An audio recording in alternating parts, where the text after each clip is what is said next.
Okay, ito ay tuturo natin kung paano buksan ito kung nakalimutan mo na yung password. So, ang first na gagawin mo, hold mo ito papunta dito sa right. Okay, pa-right dyan. Hold mo lang. Hanggang huwag mo bibitawan.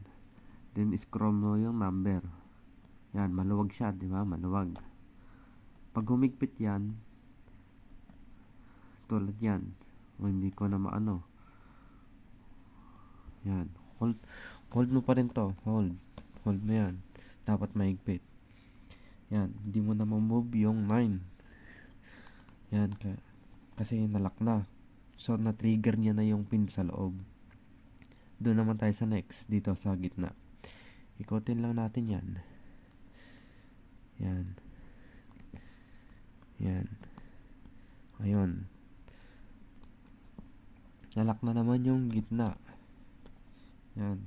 So, na-trigger niya na yung nasa loob. Then, next natin ulit. Yan. Yan. Hanggang sa humigpit. O, yun. So, ganun magbukas. Kahit hindi mo alam yung password. Yan. Comment na lang nakasunod. At sa mga nakasunod,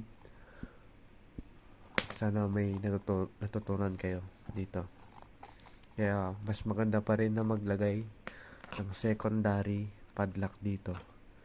Kaya wag pakumpiyansa sa ganitong combination padlock. Okay?